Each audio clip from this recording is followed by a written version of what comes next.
안녕하세요. 네이버 지식인 공무원 1위 삶의 신입니다. 왜 공무원 시험 국가직보다 지방직을 선호하나? 자, 가장 큰 이유는 이 글에 나와 있지 않습니다. 뭘까요? 많이 뽑기 때문이다. 많이 뽑기 때문에 지방직을 훨씬 더 많이 뽑습니다. 그러니까 그만큼 많이 합격을 하겠죠. 많이 합격하니까 그만큼 또 선호를 하는 거고요. 국가직은 한 5천여 명 뽑기 때문에 힘들어요. 굉장히. 전국에서 다 동일한 직렬을 시험 보죠. 경쟁률도 높고 합격하는 점수도 굉장히 높습니다. 어쩔 수 없어요. 왜? 실력자들만 추려서 합격을 시키는 거고, 지방직은 그 지역에 있는 사람들만 뽑기 때문에 그 지역에서 실력자들만 뽑는 거고. 그러니까 다르죠. 우리가 뭐 대학교 시험을 본다 그러면 전국에서 다 오죠. 근데 고등학교 시험은 그 지역에서만 오죠. 그러니까 요런 차이라고 보시면 되고요. 자, 그 다음에 우리가 국가직, 지방직 나누는 거는 아직 모르시는 분들도 있겠죠. 처음 제 방송을 들으신 분 그럴 수 있어요.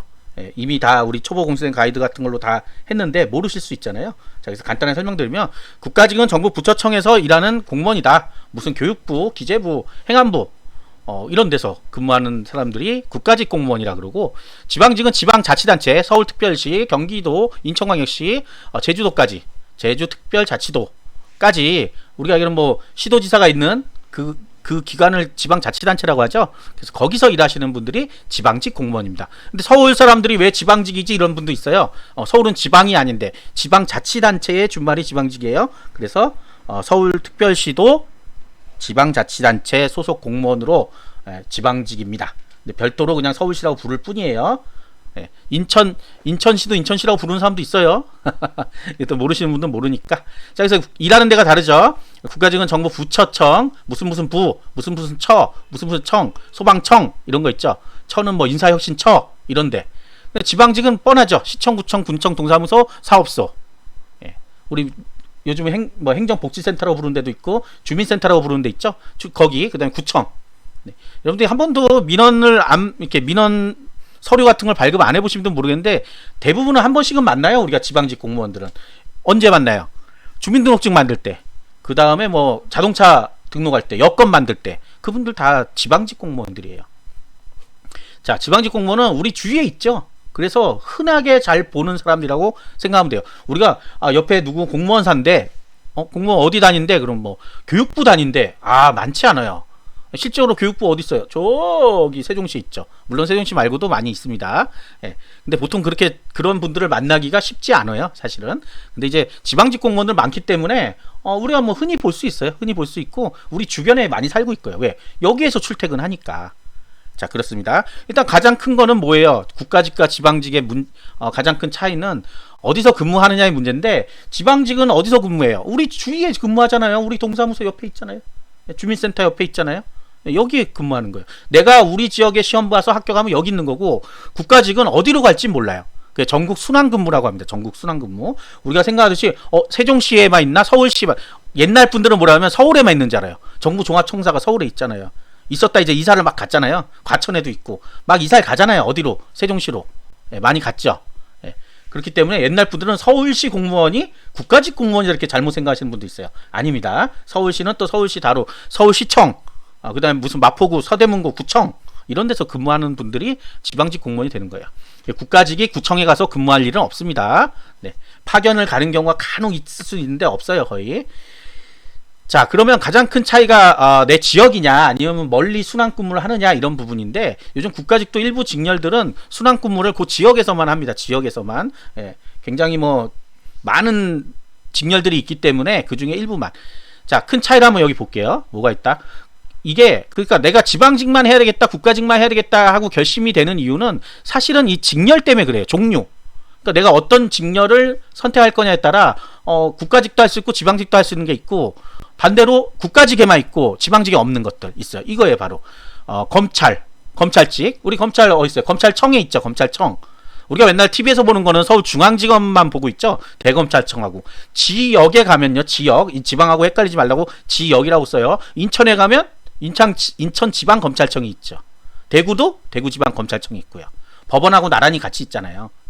그게 이제 검찰직이에요. 거기서 검찰 수사관을 한다든지 검찰 행정직을 한다든지 이렇게 되는 분들을 뽑는 거죠. 그 다음 세무, 우리 세무서, 국세청, 국세청에 다 가는 게 아니에요. 세무서. 우리 주위에 다 있잖아요. 어떤 분이 우리 지역에 세무서가 있으니까 이게 지방직이라고 생각하는 거예요. 아까 지방직은 지방에 있어서 지방직이 아니에요. 그럼 서울시 마포구 세무서는 그럼 얘는 국가직이고 서울시니까 나머지 지방은 뭐 지방직 세무냐 이렇게 하는데 아닙니다. 네, 지방직에 있는 세무는 지방세라고 해가지고 별도의 세금만을 관리하고 이 지금 국가직에서 얘기하는 세무는 국세 파트를 얘기하는 겁니다. 여기에 이제 관세랑 국세가 나눠져요. 여기 관세를 안 써놨네요. 관세직도 따로 있죠. 그래서 관세랑 국세가 나눠진다. 그게 세무직이고 고용노동부 우리가 노동부 일하다가 고용보험 받으러 가면 어디로 가요? 고용노동부 뭐 이것도 이름이 좀 바뀌어가지고 요즘 뭐라고 나오더라요? 저도 안 가봐서 잘 어쨌든 고용노동부 부분 그 다음에 선거관리 네, 우리 선거할 때마다 나오시는 분들 그 다음에 이제 마약수사 출입국관리 철도경찰 교정이 이제 교도관이죠. 그 다음에 보호는 이제 보호관찰소 이런 데 일하시는 분들 전자발찌 관련한 분들인데 이런 거는 국가기관이기 때문에 국가기관에만 있습니다. 교정보호직은 법무부 소관이에요. 법무부 소관. 그 밑에 청이 또 따로 있어가지고 본부가 따로 있어갖고 거기에 있는 거고 철도경찰은 행정부 행안부 소송이에요. 국토교통부 소송입니다. 국토교통부 헷갈려. 네, 행정안전부에는 경찰이 들어있죠. 경찰이 네, 국토교통부 소속이에요. 철도경찰은 이렇게 다 각자 부가 나눠져 있기 때문에 그 부에서 뽑는 것들이 국가직에만 있는 거예요. 지방은 없죠. 왜냐 무슨 부에서 뽑는데 지방자치단체에서 뽑을 이유가 없죠. 내가 검찰직을 뽑겠어. 어디서 근무시켜요? 검찰청이 없는데 지방자치단체에는.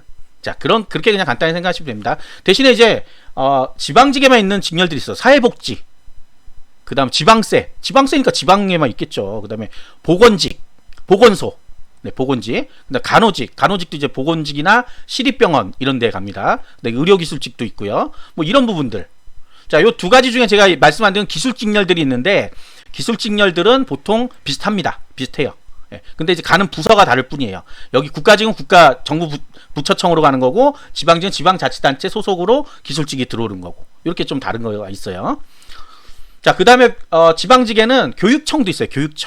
네, 교육청에서 근무하는 별도의 공무원이 있습니다. 이거 이제 주로 대표적인 직렬이 교육행정이에요. 교육행정. 학교 행정실에서 근무하시는 분들. 그분들은 공무원이에요. 교육 공무원이라고 안 하고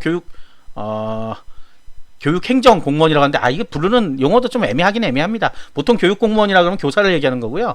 네, 그 다음에 행정 파트를 하는 공무원이 있다. 지방 공무원이라고 해요. 이것도. 그래서 어디 다녀요? 그러면 교육청 다녀요? 그러면 저분도 공무원. 네, 지자체에 다닌다. 구청 다녀요? 그것도 공무원. 그렇죠. 자, 여기 특징 중에 하나가 거주지 제한이에요. 거주지 제한은 국가직에는 없습니다. 일부에만 있고 대부분은 없어요. 그러니까 전국에서 어디나 쓸 수가 있어요. 그리고 전국으로 쫙 퍼뜨려 줍니다. 그래서 전국 순환 근무가 되는 거예요. 국가직은. 근데 지방직은 그 지역에 살아야 돼. 그 지역이라고 하는 거는 지방자치단체 큰 단위, 광역지자체라고 합니다. 경상남도, 경기도, 인천광역시, 서울특별시 이렇게 큰 단위로 보통 있고 또 세부적으로 나눠지는 경우도 있어요. 그래서 인천광역시는 인천광역시 안에만 살면 인천광역시 행정이라든지 사회복지라든지 할 수 있어요. 그러고 나서 합격하고 나서 쫙 뿌려줍니다. 그 안에서. 네, 요런 식으로 되는 거예요. 자, 그게 구체적으로 어떻게 되냐까지는 알 필요는 없으시고 어쨌든 인천광역시 안에 살면 인천광역시에 지원이 가능하다. 그러면 경기도는요? 경기도는 안 되죠. 인천광역시 살았으니까. 근데 서울특별시는 또 가능해요. 이게 이제 헷갈리는 거예요. 서울특별시가 왜 자꾸 국가지라고 하냐 그러면 거주 제한이 없어요. 거주 제한 없음? 국가직? 자꾸 이렇게 오해가 되는 겁니다. 그냥 서울특별시는 옛날부터 거주 제한이 없었어요. 그러니까 전국에서 와서 써라. 우리는 우수한 인력을 뽑겠다 무조건. 이런 개념인 거예요. 근데 이제 예전에는 시험 날짜가 달랐는데 2019년부터 같은 날에 시험 봅니다. 같은 날에 시험 보고 2020년부터 시험지도 같아졌어요. 시험지도 달랐거든요. 시험지도 같은 걸로 봐요. 그러니까 완전히 이제 지방직이다. 지방직의 지역이 서울이다. 이렇게 되는 거죠. 이렇게 바뀌었어요. 서울이. 자, 그래서 거주 제한의 요건이 있기 때문에 거기에 충족하지 못하신 분은 시험을 보고 합격을 해도 떨어져요. 이거를 처음에 떨어뜨리는 게 아니라 마지막 단계에서 검증을 해요. 마지막 단계에서. 시험 다 보고 면접까지 합격했는데 이제 나 합격했나 봐 했는데 보니까 거주 제한 요건이 충족하지 않네. 탈락. 최종 합격자에서 탈락해버립니다. 그러니까 황당한 거죠. 처음부터 알려줬으면 나 시험도 안 봤을 텐데 이런데 그거는 본인의 책임이에요. 거기 항상 시험 공고를 보면 본인의 책임이다 이렇게 써 있어요. 예, 본인의 책임이에요. 본인이 알아봐야 되는 거예요. 누가 알려주지 않는단 말이에요.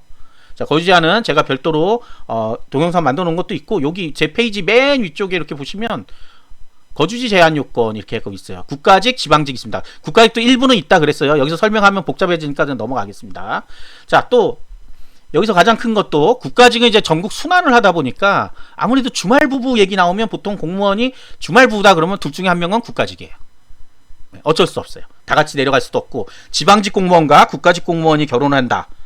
그러면 지방직 공무원은 거기 있겠죠. 근데 국가직은 자꾸 바뀌니까 몇 년에 한 번씩은 왔다 갔다 할 수밖에 없어요. 그러면 뭐가 돼요? 주말부부가 되는 거죠. 그 다음에 국가직은 일부 관사도 주기도 하는데 관사 없으면 전세, 월세로 살아야 돼요. 그만큼 비용이 많이 나간다 하는 거죠.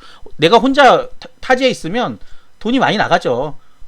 그렇죠? 그리고 이제 야근도 많아요. 사실은 국가직은. 그래서 국가직이 야근이 많다는 건 일이 많다는 얘기예요. 인력은 한정돼 있고 일은 많다. 왜? 넓은 범위의 일들을 하고 있기 때문에 그래요. 그래서 그것도 이제 개인차는 있는데 개인차는 있어요. 분명히. 칼퇴하시는 분 칼퇴합니다.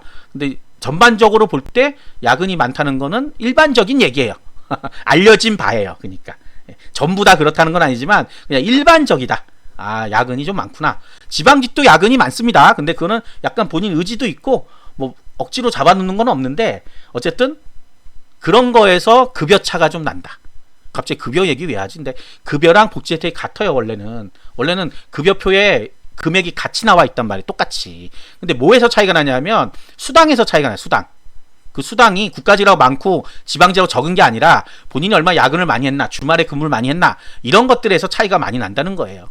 예, 그렇게만 생각하시면 됩니다. 자, 복지 혜택은 비슷하다라고 썼어요. 그래서 밑에서 알려드릴 겁니다. 약간의 차이가 있습니다. 자, 그리고 또 지방직은 민원을 주로 상대하는 거죠. 민원인. 우리 같은 사람들 가서 주민등본 떼주세요. 아니면 여권 만들어주세요. 다 민원이란 말이에요. 그 다음에 우리 동네 왜 청소 안 해요? 청소 좀 해주세요. 뭐 이런 게 다 민원이죠. 국가직은 그렇게 큰 민원은 없습니다. 물론 민원이 있는 부서가 있죠. 고용노동부 같은 경우. 네. 고용노동부는 항상 뭐예요? 실업급여 받으러 오시잖아요. 실업급여 받으러 오시면 그게 민원인 거죠. 뭐 별게 아니라. 요즘은 국가직에서도 일부 직렬들은 민원을 받습니다. 검찰 같은 경우도 검찰청에 민원 부서들이 있잖아요. 뭐 서류 접수하고 하는데 그건 민원이 있는 거예요. 전화도 받잖아요. 그게 민원인 거예요. 단순히 없다라고는 볼 수 없는 건데 상당수의 부서들이 없고 어떤 특정한 이제 대민과 접촉할 수 있는 국민과 접촉할 수 있는 접점에 있는 부서들은 당연히 있습니다. 민원이 없을 수 없죠. 대신에 국가직은 또 이런 지자체 민원도 있어요. 지자체 민원. 무슨 어떤 정책을 마련해서 내려보내주면 이게 뭔가 문제가 있다고 거꾸로 올라올 수도 있는 거죠. 그럴 수 있습니다. 자, 이게 그래서 두 개를 비교하는데 아까 말씀 안 드렸던 게 요거의 복지 포인트가 국가직 이것도 차이가 있습니다. 이거 다 똑같은 건 아니에요. 한 40만 원 정도예요. 대략 나오는 게 40만 원. 근데 지방직은 100만 원인데 이게 뭐 인원수나 뭐나 이게 좀 달라요. 근데 기본은 한 100만 원 정도 준다는 거예요. 그러니까 여기서 한 60만 원 정도 차이가 나죠. 어쩔 수 없습니다. 그런데 뭐 따져보면 나중에 야근하고 이런 거 하면 국가직이 급여가 훨씬 높을 수도 있어요. 그거는 개인차가 있는 거예요, 분명히. 근데 관사는 지방직은 없어요, 아예. 그 지역에서 다니는데 관사를 줄 리가 없죠. 그래서 관사는 없고, 국가직은 전부 다는 못 들어가고 일부는 줍니다. 일부는 많이 주진 않아요. 제 유튜브에 보면 이 관사 제공에 관련된 방송이 있어요. 거기에 통계가 있습니다.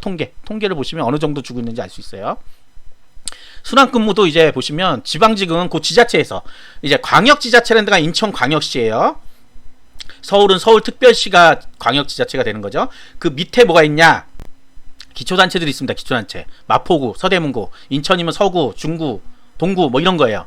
그 다음에 뭐 충청도면 보령시, 충청남도는 보령시, 뭐 당진시 이런 것들이 기초단체가 되는 거예요. 요 처음에 합격하면 그 경상남도 만약 충청남도에 있으니까 충청남도에 합격을 하는 게 아니라 당진시로 지원해서 당진시로 합격을 해요. 보통 시험을 그렇게 봅니다. 그리고 인천 같으면 인천에서 다 합격하고 광역시는 주로 다 통째로 뽑은 다음에 나눠주고요. 나눠주고 요런 이제 충청남도, 충청북도, 경상남도, 경상북도는 다 그 시군으로 뽑아요. 시군 뽑은 다음에 그 해당 시에서만 순환근무. 그러니까 내가 당진시에 합격했다 그러면 당진시 내에서만 순환근무예요. 굉장히 좁은 범위가 되겠죠. 그리고 이제 인천이나 서울도 제가 만약 마포구로 해서 처음에 다닌다 그러면 마포구 안에서만 순환근무 시켜줘요. 구청, 동사무소 이런 식으로 해서.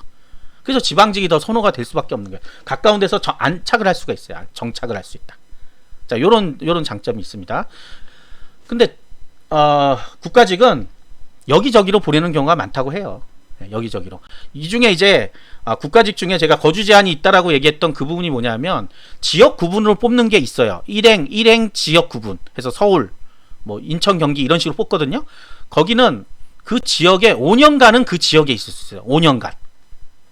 그래서 거주 제한도 있습니다. 거주 제한도 있고 5년간은 그 지역 내에 있는 국가기관을 순환하는 거예요. 5년 이후에는요 똑같이 전국 단위로 돌아가요. 그쯤 되면 이제 급수가 많이 올랐기 때문에 이렇게 멀리 돕니다. 근데 그 전까지 5년 동안은 거기 있을 수가 있어요. 그래서 보시면 국가직 공무원 시험 공고 보면 일행 전국, 일행 지역 구분, 서울, 뭐 인천, 경기 뭐 이렇게 돼 있어요. 충남, 충북, 대전 뭐 이런 식으로. 그렇게 되니까 거기에 지원하실 분들은 이 지역에서는 5년간 사회 초년생을 거기서 보낸다. 그러면 오히려 조금 유리할 수 있겠죠. 왜? 이런 비용들을 줄일 수가 있잖아요. 근데 또 너무 멀리 되는 경우도 있어요. 네. 우리가 충남 사는데 대전으로 갈 수도 있잖아요. 그럼 대전까지 출퇴근이 불가능하니까 마찬가지일 수도 있다는 거예요. 그러니까 일장일단 또 있습니다. 거기도. 자, 그리고 급여는 비슷하다. 또 완전 동일하다는 게 정답이에요. 사실은 정답이고, 그 다음에 이 하는 일들이 국가직은 무슨 부에서 하는 거는 주로 국가 정책을 정하죠. 물론 내가 구급인데 그걸 막 정하고 이러지 않는데 그걸 볼 수가 있죠. 어떤 단계로 어떻게 진행이 되고 있는지. 이런 것들이 세부적인 것들을 지자체로 내려줄 수도 있고 좀 큰 틀에서 볼 수 있는데, 지방직은 그 내려온 그 지역에서 할 수 있는 것들이 내려오잖아요. 사업들이 다 그런 것들이 내려와요. 그 실제 민원인들과 직접적인 연관이 있는 부분이고 하니까 이런 부분들이 어떻게 보면 지방직의 장점은 안정적이다 하는 거면 지방직의 단점은 민원이 있다. 근데 민원이 있는 건 당연한 거예요. 네. 비교하자니 단점이 민원이라는 거지 단순히 민원이 단점이 되는 건 아니에요. 민원 없는 공무원은 없는 거예요. 제가 아까 얘기했죠. 국가직도 민원을 누구한테 받아요? 지자체 공무원들한테 받는다니까요. 또 그러니까 이게 민원이 없는 거는 없는데 굳이 얘기해보자면 지역 민원이 단점이 될 수도 있다. 이런 거 못 견뎌 하시는 분들 있잖아요. 분명히. 자, 그런 분들은 국가직 쪽으로 가는 거고요. 국가직의 단점은 전국 순환근무인데 이걸 또 역으로 나는 여기저기 다 살아보고 싶어 하시는 분도 있어요. 또 그런 분들은 괜찮아요. 네. 성향이 다르더라고요. 어떤 분들은 내가 너무 오래 여기 살았어. 너무 이 지역이 싫어. 사람들도 싫어. 친구들도 싫고 나는 아예 저기 다른 데 가고 싶어요. 근데 지방직은 뭐가 있었어요? 거주 제한이 있으니까 시험을 못 보죠. 그러니까 어쩔 수 없이 거기 시험 봐야 되는데 난 그러면 국가직 학교에서 딴 데로 가버릴 거야. 그런 분들도 있다는 거예요. 특히 뭐 섬에 살고 계시나 이런 분들은 그런 것 좀 강하더라고요. 제주도에서도 제주도 말고 서울에 와서 근무하고 싶다 이런 분들 많잖아요. 그럼 또 국가직 시험 보는 거죠. 자, 그래서 이렇게 차이들이 있다. 근데 중요한 거 뭐예요? 이거 뭐 이렇게 따질 게 뭐 있어요? 합격을 해야죠. 합격을 못하면 이게 뭐 그림의 떡인 거예요. 한마디로 얘기해서. 그래서 우리가 합격을 하려면 차근차근 잘 준비하셔가지고 이런 기본적인 상황들 보시고, 원래는 이제 뭐 무턱대구예요. 무턱대구 뭐냐, 국가직 하나 지방직 하나 무조건 골라서 하는 거예요. 국가직 하나 지방직 하나를 해서 합격하면 글로 간다. 이게 이제 그건데, 이 방송 왜 하냐면 2022년부터는 국가직과 지방직 시험 과목이 달라집니다. 여기 사회복지 공부하신 분은 위에 있는 검찰, 세무, 고용 하나도 못 봐요. 일반 행정은 행정끼리 볼 수 있어요. 똑같아요, 과목이. 그런데 지방세, 세무도 다르고요. 뭐 보건 공부하시면 당연히 못 가겠죠. 지금은 가능했어요. 지금은 가능한데 고용노동부 보신 분이 행정보고, 선거관리 행정보고 이럴 수가 선거관리는 아니다. 다른 거 검찰은 일반 행정보고 이렇게 지방직으로는 볼 수 있었는데 이제는 안 된다. 그래서 2022년도에 시험 보신 분들은 정해야 됩니다. 직렬을. 그리고 이런 특성을 알면 자기가 어떤 걸 해야 되는지 목표를 정해야 되고요.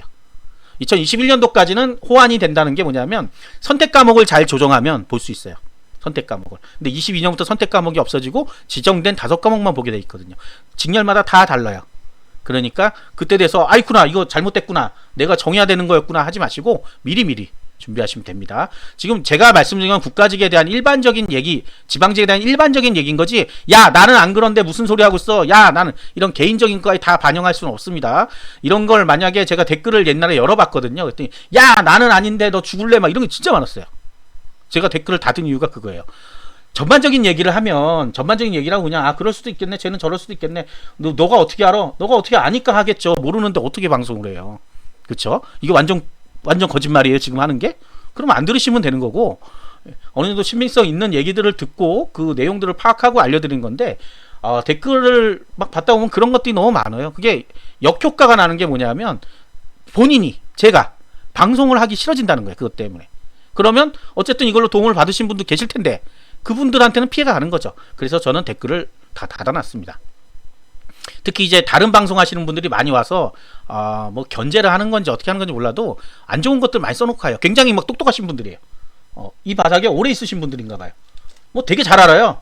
근데 뭐 논리는 비슷해요. 보면 비슷한데 왜 똑바로 얘기 안 해줘, 뭐 이런 거예요. 그러면 이 방송을 처음부터 끝까지 똑바로 하려면 그 세세한 것까지 다 해야 돼요. 그래서 제 방송은 대부분 다 공식적인 문서를 가지고 합니다. 문서 가지고 하잖아요. 시험 공고를 보고 한다든지 하는데, 요런 류의 것들은 사실 들은 얘기들, 네, 그 다음에 실제 근무하시는 분한테 직접 들은 얘기들을 가지고 만든 거예요. 그리고 제가 커뮤니티 한 2, 3년 동안 활동했거든요. 거기서 나온 얘기들을 다 추린 겁니다. 그래서 일반적인 내용이라고 하잖아요. 계속해서 그냥 아 이건 이거구나 이렇게 생각하는 그 정도. 나중에 디테일하게 들어가면 다를 수도 있어요. 네, 그거는 거기까지 제가 손을 뻗칠 수는 없다. 그거는 개별로 또 찍으시는 분들이 뭐 출입국 관리직은 이렇다 저렇다 하면서 얘기하시는 분 있어요. 그분들 걸 들으면 된다 이겁니다. 아시겠죠? 네, 구독과 좋아요 부탁드리겠습니다. 감사합니다.